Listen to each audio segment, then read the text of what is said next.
views and opinions expressed in this program are those of the participants and do not necessarily reflect the views of BronxNet or the program underwriters. Hello, everyone, and welcome to the Social Justice Forums. I am Daren, Jaime, and of course, we thank you for joining us. We're here today, and people ask, well, tell us about the show. What exactly is the Social Justice Forum? Well, it's an opportunity to talk about many of the inequities that go on in our society. We have an opportunity to present multiple points of view, and then we talk about the inequities that people face. And then also civic engagement. We like to promote that here. I want to let you know we have a great show coming up, talking about everything from education to the COVID-19 vaccine, that and more, as the Social Justice Forums begins right now.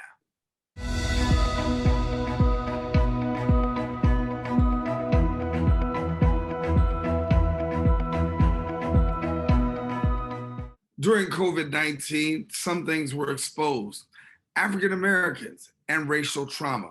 We had the opportunity in a pre-recorded interview to talk with Dr. Kalayjian about this particular matter, racial trauma in America.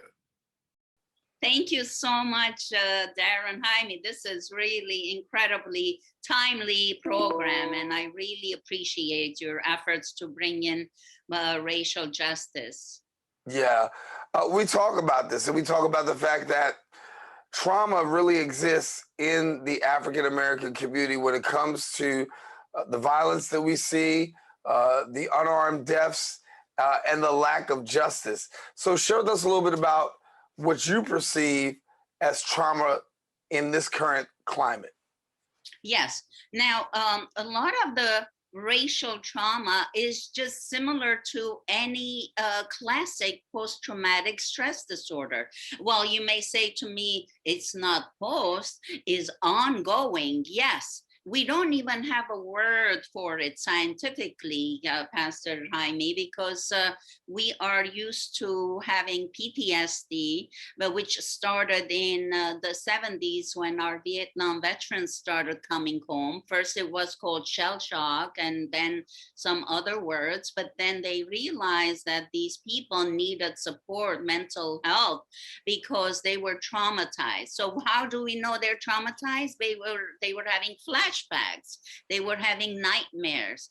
They wanted to avoid things that resembled the incident. But when it comes to African Americans, how do you avoid work? How do you avoid university, college? Because the slurs, racial slurs and racial difficult, challenging stereotypes can happen in the street, in the market, in the school, and at work. You can't avoid work. And that's why we see a lot of attrition, and a lot of people are not doing their best in their work or even dropping from a school. I've had several college students that I had to counsel to have them go back to school because they didn't want to be the minority in the school, and they didn't want to hear. Some of them is unheard, kind of insinuating an attitude, looking kind of demeaning looks, and other ways that we shun African Americans and have this racial trauma that is ongoing. It's not Right. post, although we call it post-traumatic stress disorder because we don't have any other words for ongoing chronic situation. Now, So let me go here and talk about racial trauma for a minute, because when we talk about it, it's real, it's yes. evident, it's out there. But what are the signs of racial trauma? I mentioned, I'll review a little bit, the hypervigilance, like almost borderline suspicious, losing trust in themselves and others, and scaringly, the world. They could lose trust in the world and the very people that are trying to help them. That's called horizontal trauma. They may individually experience it. They may have it generationally transmitted to them, because that's what the research shows now. Before, it was hearsay that it is passed on to 7 generations. Now we have DNA proof that it's passed on to 14 generations.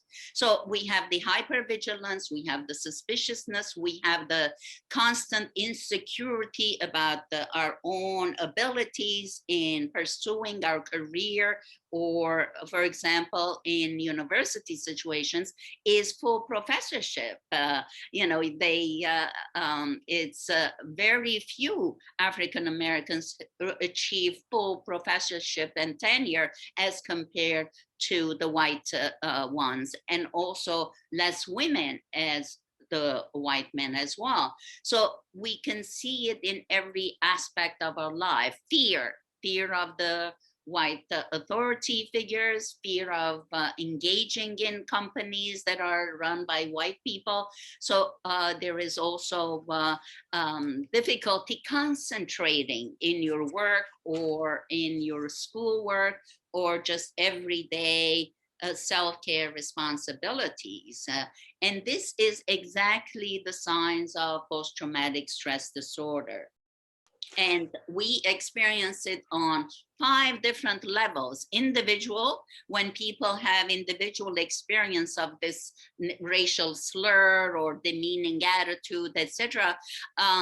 We have collective trauma, because it is affecting us, both whites and African Americans.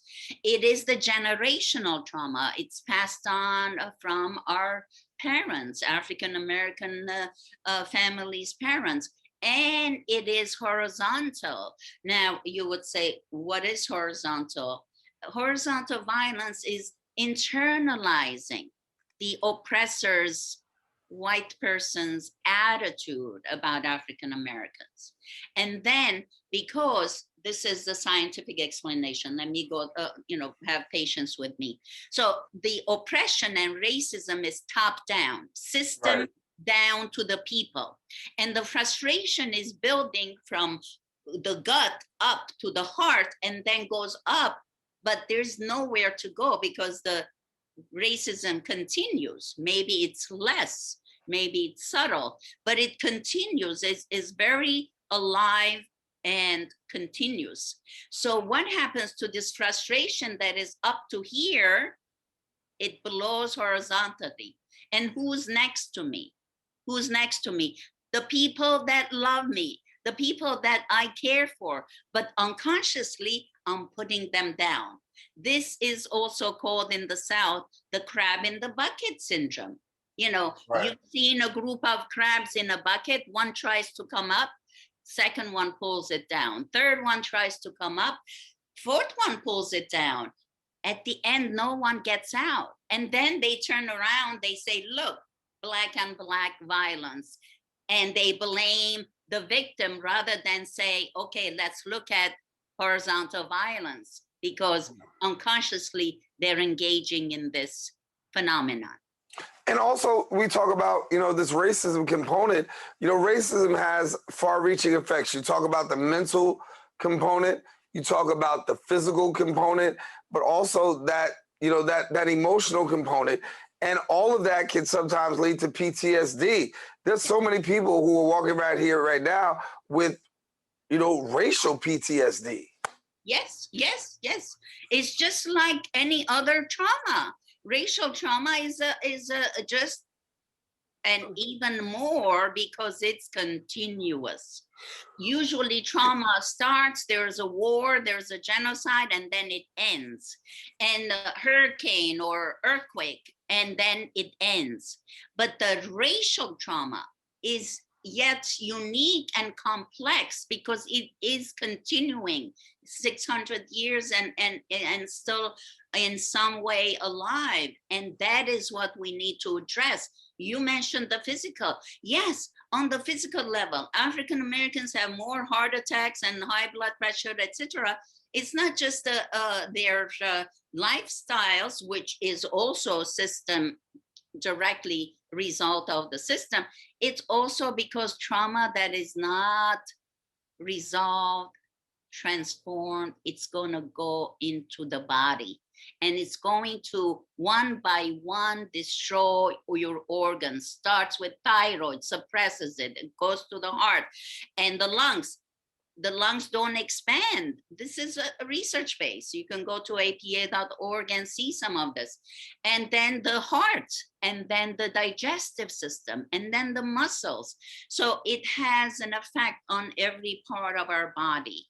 And then the really scary part, it doesn't let us have empathy for the others who are suffering. We have seen this, and the research shows those people who have trauma and they haven't healed, they will definitely have weaker empathy and not understanding not to others who are going through similar. And they start with one-upmanship. Oh, what is that you went through? Oh, it was just a racial slur. Oh, you should see what I had to go through. And they start comparing and creating this hierarchy of suffering, which is very destructive because empathy heals. But this kind of comparison, it separates us. So I want to get to the place of dealing with the trauma, because so many people walk with it, live with it. Some people don't even recognize that they have it, but it's there. I'm glad. And it bleeds out is what I'm getting to.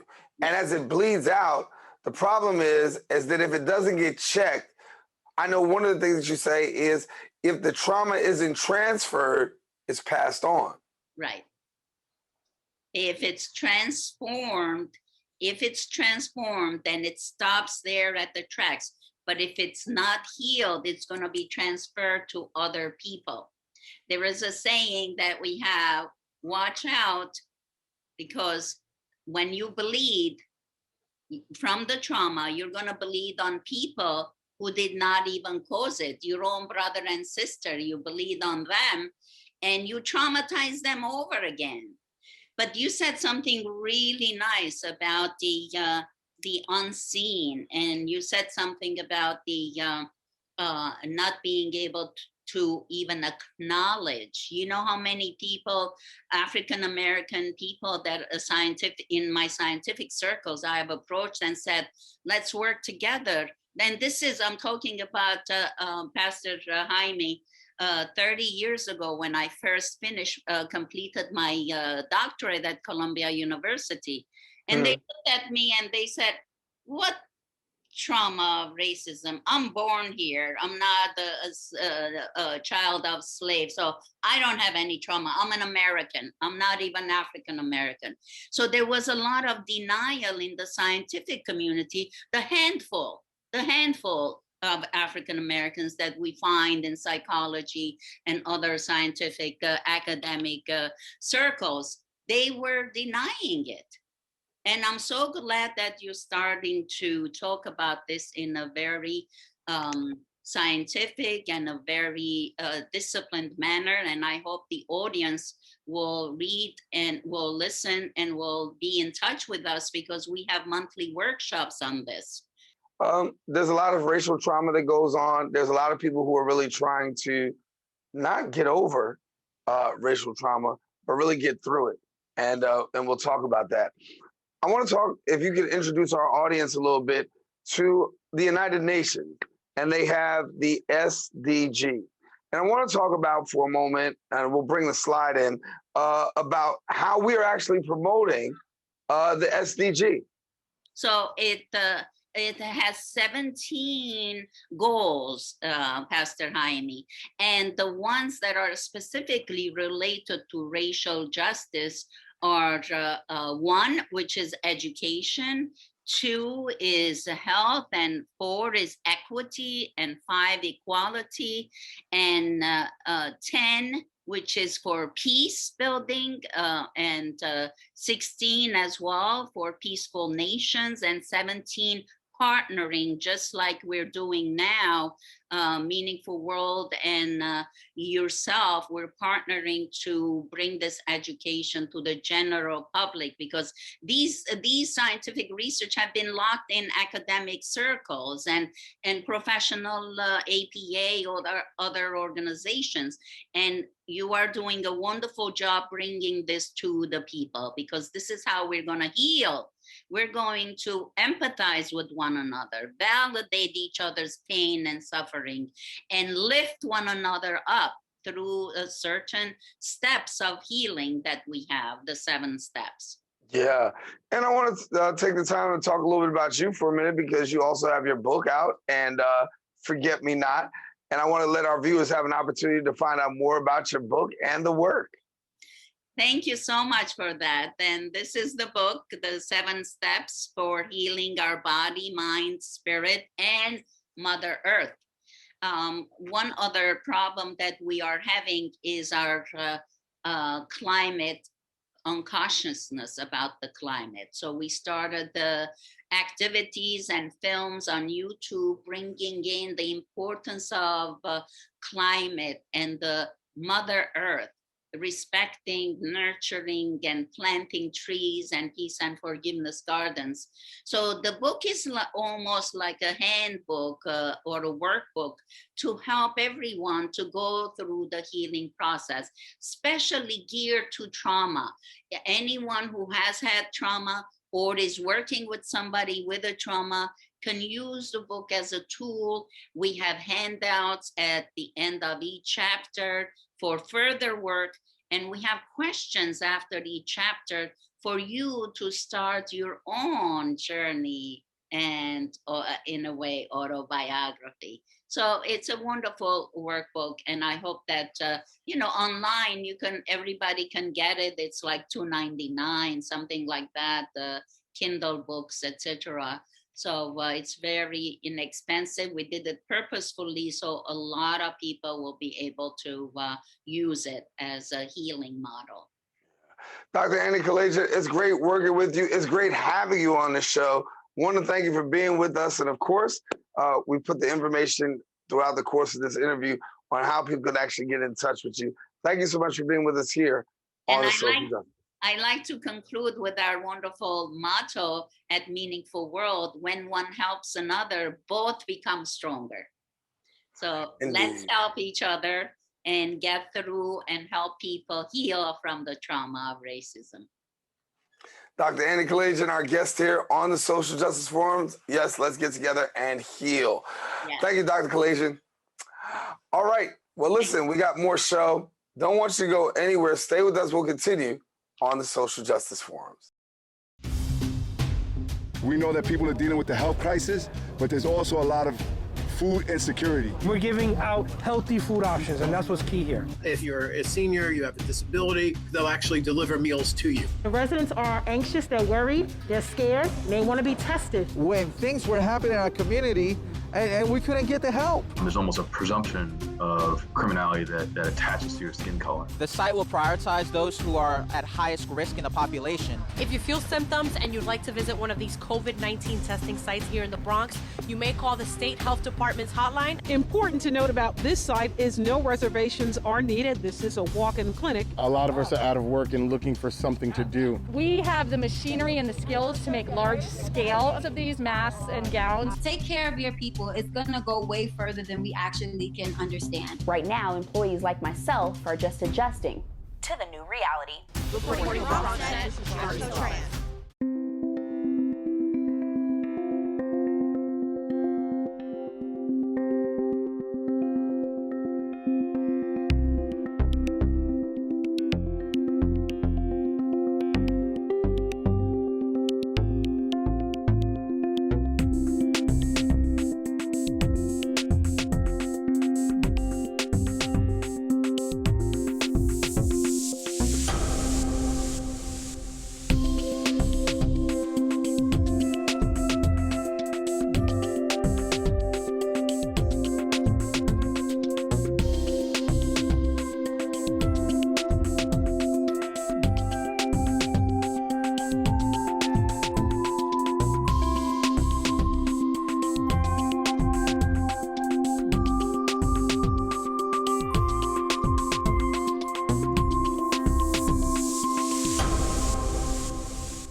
welcome you back to the show. Well, the Alliance for Quality Education is New York State's leading community-based organization in the fight for adequate funding as well as educational justice. It's working to end the systemic racism and economic oppression in New York's public schools, which constitutes shortchanging generations of Black, brown, and low income, as well as immigrant students. Joining us to share a little bit more of details on this, I am joined by the New York City campaign coordinator at Alliance for Quality Education, Asamia Diaby. And thank you, Asamia, for being with us. Thank you. And just for any correction, I'm the New York City organizer. The campaign coordinator is my homie, Smitha, but she's not here today. Oh, okay. I'm sorry about that, but I'm glad to have you as an organizer. And as an organizer, that means you have boots on the ground, putting the work in, and so much to talk about when it comes to the area of education, as well as communities of color. Share a little bit about the work that your organization does. Yes, the Alliance for Quality Education is in its 21st year of existence. From the beginning of our story doing this work, we've been really connected to the issue of underfunding and under-resourcing New York City and New York State public schools. And so our history began with a parent leader in Washington Heights, Robert Jackson, suing New York State because he understood that like his children were going to schools in the Heights and uptown. And when you go outside of these neighborhoods, the schools are well-resourced, well-funded, and the students are actually getting what they deserve. And so HQE was created to kind of support that work and hopefully bring a resolution to that case. And so we thought it would have been a really short fight, but we've been fighting to get full funding for New York State public schools since we began in 2000. And so it's been a long fight, but the long story short version is it's 2021. We are finally getting the billions of dollars that was won when the lawsuit was settled and when the courts realized that New York State was in fact not providing students with the basic education they deserve. And so basically HUE organizes with parents across the state to bring equity to our public school system. We fight to make sure that the schools first have the resources they need to bring about the changes that are needed to make sure the students are getting what they deserve, but also we go a little in depth to make sure who are teaching our students look and reflect our students, that there's resources for students with disabilities, students with IEPs, students who are English language learners. We want to make sure that we're not just like bringing funding to schools, but we're actually creating a school climate that meets all of the needs of students, of educators, and of parents. Yeah. And so that's the nitty-gritty of HUE. Well, I want to tackle this because as we're navigating through this COVID-19 pandemic, we're getting back out. We know that school is looking to be in person next fall, but a lot of students had some challenges with this virtual environment. Can you share with us a little bit about that? Because I was hearing from parents, I was hearing from teachers, I was hearing from students themselves that, listen, when it came to having the proper equipment, internet connection, it was really a rough time trying to navigate. Yeah. I think for many of us who have been doing community organizing, community building work, we understood that COVID-19 was just a symptom. The way that the pandemic was handled just brought to light all of the issues that our communities have been facing for years. And so when the city decided to go fully remote last year, around March, April, we were hearing, like you said, from folks who were impacted by just like a rush process. There was very little understanding, very little clarity. Students and parents did not get the support they needed. Educators didn't get the support they needed. And so there was a lot of students who fell through the cracks. People who couldn't get, who didn't have the resources needed to do remote learning, or students who are just not able to learn in a remote learning environment.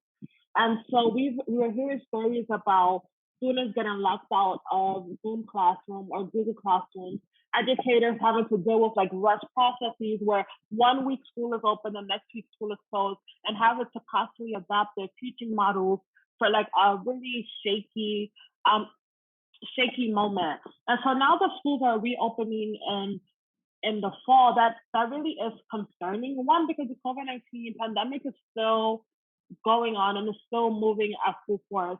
And because last year our schools had to navigate the pandemic with zero additional funding from the state government. And so even though the federal government sent out a relief aid, Governor Cuomo cut the budget. And so we're concerned that this year our schools are not prepared again to reopen fully, and students are going to fall through the cracks.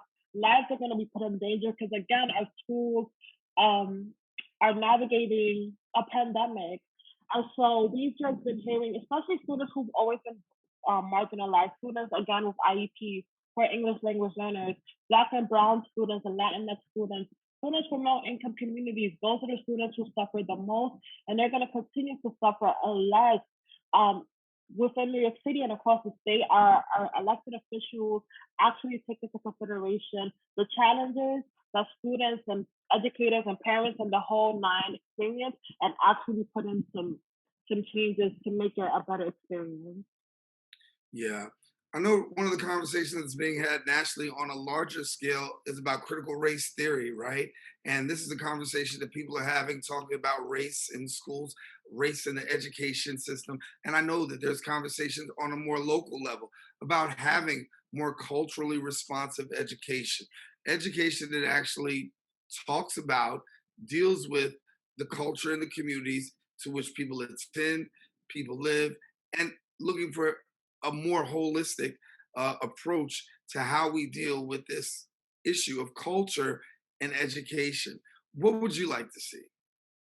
Yeah, so I think one, it's really interesting, this backlash around culture, critical race theory, because for one, critical race theory was not like implemented widespread across the board. Like we can be honest that like the attacks on critical race theory are the backlash from a summer of like uprisings, from a summer of folks yelling Black Lives Matter. It's the backlash to folks voting Trump out of office. It's just backlash. It's white supremacy showing itself time and time again. Because if we're honest, our students have not been getting critical race theory. They haven't been getting culturally responsive education, right? And so the fact that folks are so adamantly protesting this just shows that we have some deep societal flaws that we have yet to grapple with. And I think it's important for us to understand that in order for our schools and our communities to actually be affirming and to actually meet the needs of all people, we have to grapple with the issue of race. We have to grapple with the issue of white supremacy and racism in all of our communities. And so I think like we are just not the attacks on curriculum and pedagogy, it's the attacks on our communities. Folks are coming out to say that they don't want to learn about people from different ethnic groups, people from different countries, people of different backgrounds. And we can't let that happen, because at the end of the day, the people who are going to be most negatively impacted are Black and Brown, Latinx students. It's going to be students who are of different genders and different sexualities. It's going to be students who are often left out of the picture. And so again, we have to be honest, and we can't let people paint a picture that isn't true. Critical race theory was not a widely implemented policy. Like our students and our schools have been fighting for culturally responsive education for generations. It has yet to be funded, fully funded, and fully implemented. And so these attacks on CRT are white supremacy showing itself. And we all have to pay attention, because this effort is actually really, really dangerous, and it's stealing lives, and it's negatively impacting our communities. And so again, I think those of us who care about making sure that our society is reflective of all people, we have to be aware of this fight, and we have to counter it. Yeah, it's a big conversation. I really have a hard time with people who want to just kind of whitewash history and just make it seem as though history is the way that people want to present it without challenge or without really knowing the full story. When you know the full story of contributions of people, particularly African Americans, communities of culture, communities of color, a huge impact in American society, the backbone of America. And sometimes that stuff will never be read about or even taught until we get ourselves in our own educational environment. So it requires staying on the battlefield. It requires raising your voice, which leads me into talking about this, because I know that you guys really have not just raised your voice publicly, but you've raised your voice amongst electeds. And I want to get your talk about the grappling with the elected officials with regards to legislative advocacy. There's some I believe get it. There's some who I believe still need some education. Yeah, yeah, for sure. And I think it's understandable. A lot of the communities have struggled, like you mentioned, they have struggled for generations from not having their stories told correctly or not having their voices heard. And a lot of people are just kind of disillusioned, or they completely disengaged from like legislative and electoral processes. And as an organization, we understand that grassroots organizing and legislative advocacy can go hand in hand. That we have to have our boots on the ground. We have to be doing the work within community, but we also have to go up to Albany, to the state capitol. We have to go to locally to city council. We have to speak to like our borough reps to make sure that the things we're fighting for are actually coming to play. And so, for example, this year, we're getting like monumental funding from the federal government, sending down another round of relief aid, to us finally getting full funding for the campaign for fiscal equity, which I talked about. Our schools are getting billions of dollars. And so one way that people can engage in this process is to meet with their city council representatives to ensure that when this money comes down to New York City, our city government is actually allocating it in the way that it needs to go. If folks are completely disengaged from this process, or people like us from like Black and Brown communities, if we're just like, you know what, they're never going to listen to us, there's no use in talking to them. The people who have alternative motives, well, they're going to be scheduling meetings. They're going to be making phone calls. The people who don't want to see CRT, the people who don't want to see our schools safer, the people who don't care about us, they're meeting with their reps to get their voices heard. And so the only way to counter that is to make sure that our representatives see that we also have priorities, and we demand that the people who represent us are also working to actualize those demands. And so it's difficult. Sometimes the process could be really confusing, and that's why as an organization, we work with people from start to finish. If you want to talk to your representative, we will support you all the way, because they need to hear your voice. And it can't just be like, we can't just focus macroly on like the presidential races and things like that. We have to be concerned about city council, borough president, district attorneys, comptrollers, state senators, state assembly folks. Like all of these folks play a role in how our communities exist. And so that's, again, we understand that in order for us to actually get what we need to have a two-pronged approach, and it can't just be talking to the same people. We have to like meet with our reps as well.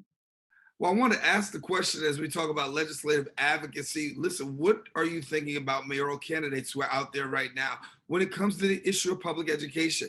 We know that schools are under mayoral control. The mayor will have a major say. Are you satisfied with what you're hearing from mayoral candidates? And you don't have to give any names. You know, this is a tough one. I think there are. I didn't require you to give any names, so I took you off the hook. Cool, I appreciate it. I will say there are some folks who have platforms that are somewhat promising, right? And there are some people who may be leading in the polls who will be absolutely disastrous for public education. Folks who want to see our schools privatized, folks who don't value public education, folks who are thinking about how to make education a profitable enterprise instead of actually something that will work for the benefit of students and school communities. And so I think regardless of who wins the mayoral race, our work is cut out for us. We have no savior. There is no perfect candidate. Regardless, our communities are going to have to fight. And so I think that's my message, that regardless of who is in the mayoral office, that we're still going to have to fight. But there are some people who will make the fight just a little bit easier. And that's all I'm going to say. Y'all can check out our social media to see who we're endorsing. I think it has been really scary to see what some of the leading candidates have been saying. I'm not going to lie. And honestly, if we are not all in on hands on deck. We may have a mayor who's going to set our schools back by generations because our schools are under mayoral control, and mayors have so much power. And so, yeah, we have a lot of work. I appreciate the answer. Asamia, Diaby, thank you so much for being with us and sharing a little bit about the work that you do. As we get closer to fall, we'll see how things progress in the school system, and then also how things progress mayorally. Thank you so much. Thank you. All righty, want you to stay with us because we continue with our show. The Social Justice Forums will return in just a few seconds. When taking public transportation, don't touch your phone. Carry hand sanitizer and use it immediately upon leaving the bus or train. Avoid touching your face. If someone is coughing or sneezing, move away. Wash your hands with soap and water as soon as possible. Limit contact with poles. If possible, avoid rush hour. Don't eat or drink on public transportation. Keep your bag off the floor or other surfaces. Avoid directly touching turnstiles. Stay up to date with the latest from your local health department and CDC.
If you're struggling to afford your internet bills during the pandemic, there's a temporary government program that may be able to help. It's called the Emergency Broadband Benefit, and it provides up to $50 monthly discount on your broadband bill to qualifying households. Find more information about the program, including if you qualify and how to enroll at fcc.gov/broadbandbenefit, or call toll-free at 833-511-0311. That's 833-511-0311. The New York Foundling continues to do great work. They work in the area of juvenile justice and mental health, just to name a couple. But the work, groundbreaking and impactful. Bill Braccattini shared with us recently about the work of the New York Foundling. I want to give you another look. And welcome back to the show. The New York Foundling helps children, youth, and adults and families in need through services, supports, and advocacy, strengthening family and community, and helping each individual reach their full potential.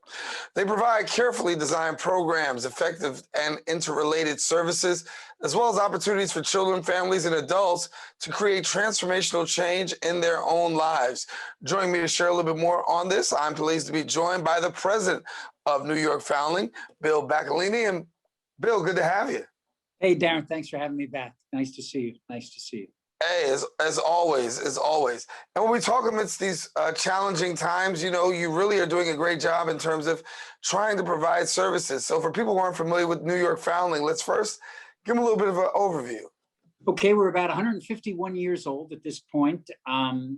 Started by the Sisters of Charity in 1869, and we've grown to be about a $220 million agency, approximately 3,000 staff. We provide child welfare services, juvenile justice services, services for the developmentally disabled. We're in every borough in the city, the surrounding counties, and we provide Head Start services to 1,500 families in Puerto Rico. Wow, pretty amazing work. You know, pretty busy job. Talk to us about some of the things that you really do. I want to get first to, you know, youth in the juvenile justice system. We see that number continue to increase. And as those numbers continue to increase, of course, the need for more services. A little bit more about the work that you're doing. Yeah, I would say this to you, Daren. We firmly believe, and maybe it's owing to where I came from. I was in public policy in Albany for many years, first at the New York State Division for Youth, and then at the Office of Children and Family Services. We actually believe in New York State that we've overvalued residential care and incarceration. And we think very little good long-term comes out of long incarcerative stays. So we believe that offenders, young people who have committed whatever act they've committed, we believe they're best served, as long as they're safe and the community is safe, we believe they're best served in the context of family, in the context of community. And so that's what we do. We're not big, you know, if someone came to me and said, Bill, I'll give you $1 million to open up a detention center, I wouldn't do it. We're not big believers in incarceration. We're big believers in personal responsibility. We're big believers in accountability, but we think there's smarter ways to do it. And so we have an evidence-based intervention that can actually be administered with young people right in the context of the community. And, you know, the rearrest rates are very, very low.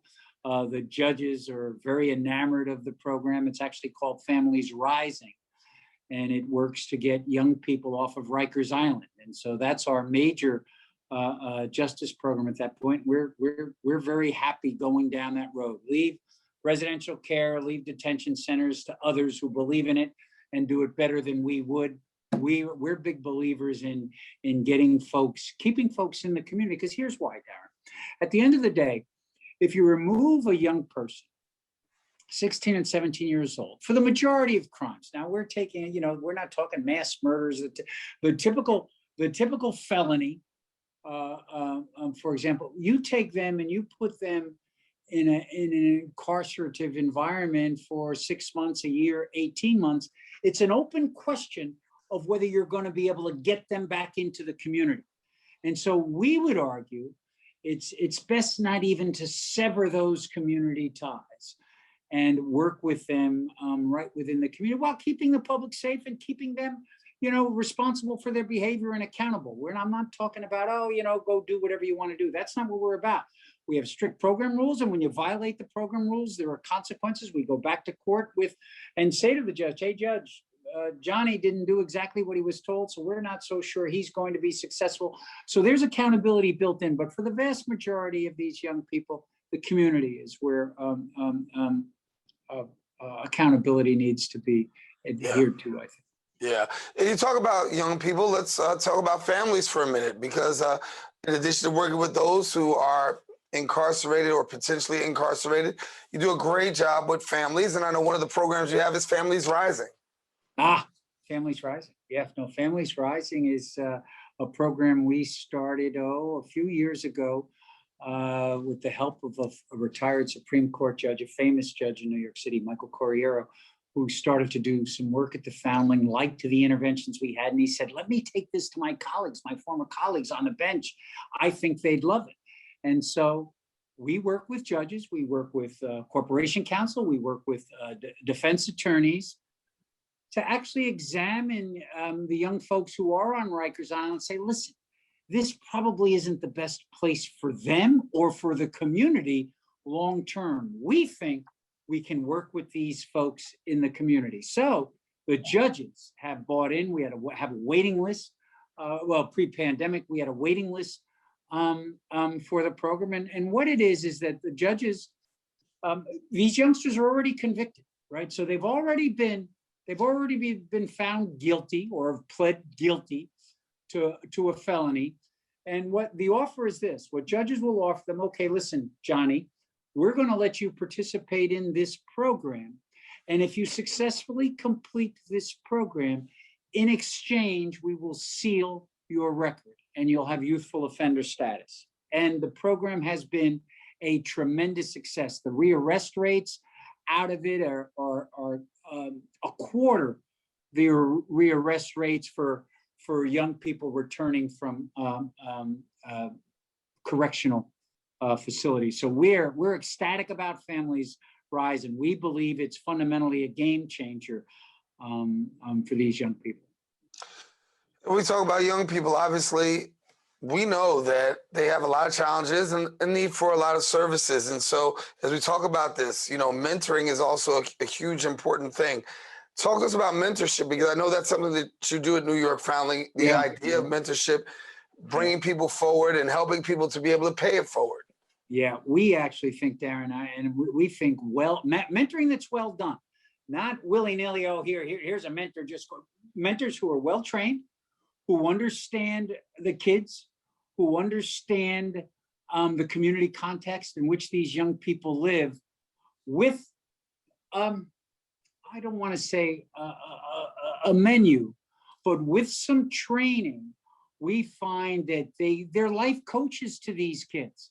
If the Foundling does the appropriate matches, we find that these things sustain themselves going forward for years. Now think about it. There are many of the young people that we talk about, whether it's the kids in foster care, aging out of care, or the young people we're trying to get off of Rikers Island, their ties to their own families are strained, right? Some of them don't even have ties any longer to their families. So the idea that we can provide them with an adult who understands the context in which they live, we find that it pays incredible dividends to coach them through. Think about the age these kids are at, 17 to 22. When you and I were 17 and 22, we were making critical decisions that would be with us for the rest of our life. These kids are being asked to make these decisions without any supports. It's silly.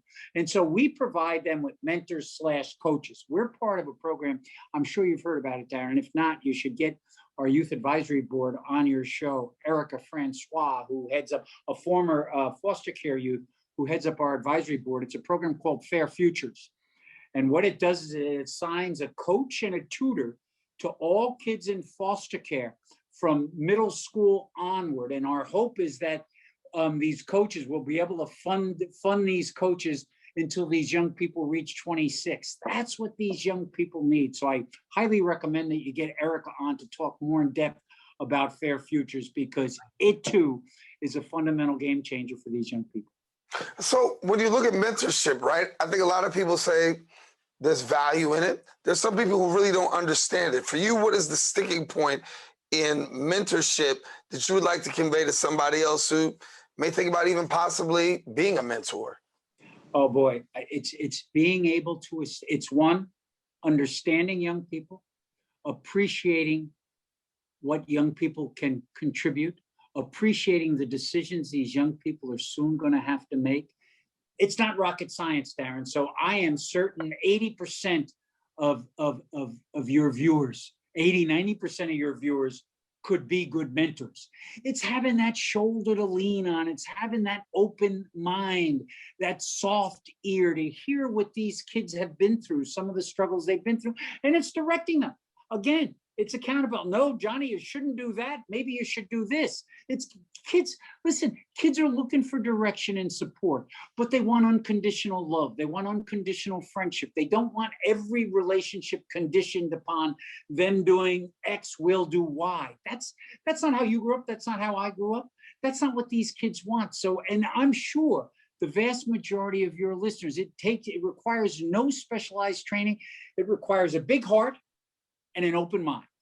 And most folks can be very, very good mentors.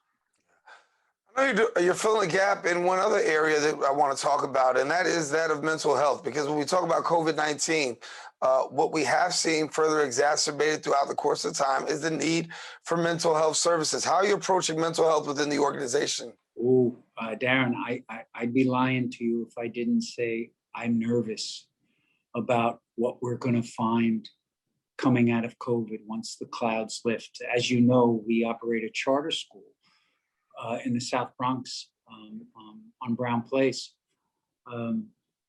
for young people in the child welfare world, kids who are in foster care whose families are receiving preventive services. And we've been operating all year, and God, some of the stories, oh, Daren, the mental health challenges, you just can't take a 9-year-old and say, we're going to freeze you for 14 or 15 months. Then we're just going to pick up where we left off. It doesn't work. So I believe that mental health services coming out of this will be the biggest need that we see, that and educational regression, learning loss. Those two things will be the things that drive the Foundling over the next year or two. Now, I'll say this to you, how are we organizing? You know, gone, Daren, I'm not so sure it should have ever been appropriate, but gone are the days where we want the families to come to our clinic. Come to our clinic, Mrs. Smith, and bring your children with you. No. The problem with clinics, Daren, is clinics are context free. We see a young person in a clinic and we don't really understand the social milieu in which they live or that the family lives. Right. So we actually believe mental health services need to be brought to the community and provided by people who understand the community. So that's what we're doing. Our services are all home-based, clinically focused, but I tell you, I am nervous. I'm not going to sit here and tell you, oh, we'll have no problem handling the needs emerging from COVID. I'm not so sure. We're going to do our best.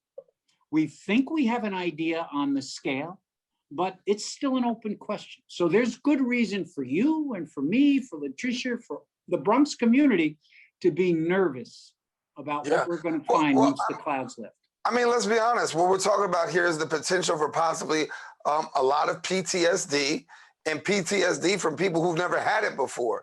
This has become traumatic. And when you look at people who've got COVID fatigue, may have lost their job, may have lost their loved one, you may have someone that has not had any challenges, all of a sudden now having challenges and, you know, dealing with this now. Oh, no, and that's exactly right. And you know what? Anybody who comes on your show and tells you that they've got this figured out, they're not telling you the truth. Our ears are to the ground. Our eyes are wide open, and we think our charter school gives us some insights into what we're going to see in the larger community once the cloud lifts. But you know, this is going to be very, very complicated, and I would urge all of those in this sector, in this work, move your services to the community. Context, while it's always been important, is going to be even more critical this time around. And then learning loss and education. Think about this. Daren, let me give you this number. 50% of the young people in foster care in 9th grade repeat 9th grade. Repeat, 50%. Right. Now, think about next year, because the city is going to have to socially promote kids because they need the space. You just can't freeze and let 8th graders be 8th graders again, because they got to bring the 7th graders up to be 8th graders. So if you have 50% of 9th graders in a normal year repeating 9th grade, if you're in foster care, think about what's going to happen next year. Right. The learning loss and education regression is going to be unbelievable. So what the Foundling's done is we put $1.5 million of our own money with the same amount from the Hilton Foundation, and we are tutoring every 9th grader in foster care across the entire city, regardless of what agency they're in, because we know what's going to happen if we can't keep these kids academically current. They're going to drop out of school, and guess what? It's the Black and brown kids from the Black and brown communities where this is going to be the most pronounced, and we just can't have that. We just can't have it. I mean, that's why I love talking to you, Bill, because it's you have your finger on the pulse. And I mean, I don't mean that like, I mean that real seriously, that you have your finger on the pulse, and it's not you're just talking it, but really you understand it and you get it. I want to ask you, when was the aha moment to say, listen, we need to contextually pivot and take ourselves from being this agency that's like, we wait for you to come to us now coming to you? Because some of the stuff that you're talking about doing, you were doing pre-COVID. Yes. The aha moment for me, and it goes back to how you and I started a few minutes ago, this conversation, that I've never been a big fan of congregate care settings. I think because you've broken ties with the community. So we've always been very, very community focused. Then 10, 12 years ago, after reviewing a lot of programs that were used across the country, these evidence-based models so that they had done clinical trials on, as it turns out, they were all family and community-based.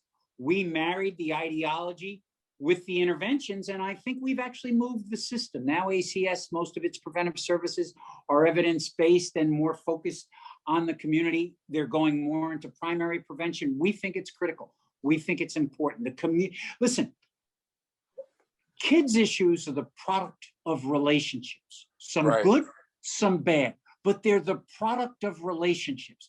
And for us to analyze kids in isolation from those relationships is silly and short-sighted. Talk to us about how the organization carries out funding and being able to do what you do. Well, funding is funding's going to get even more complicated now. Again, with the federal stimulus and the state budget, we'll wait to see what the city budget looks like in July. But we think that the finger's in the dam for the next year. We were very nervous, but the federal stimulus came in, and now there's a finger in the dam. But think about it. Agencies like the Foundling, Graham Windham, Children's Aid Society, you name it, Asamia, which is very big up in the Bronx, we all lost 15 months of fundraising. You know, we can have virtual galas and all, it's not the same.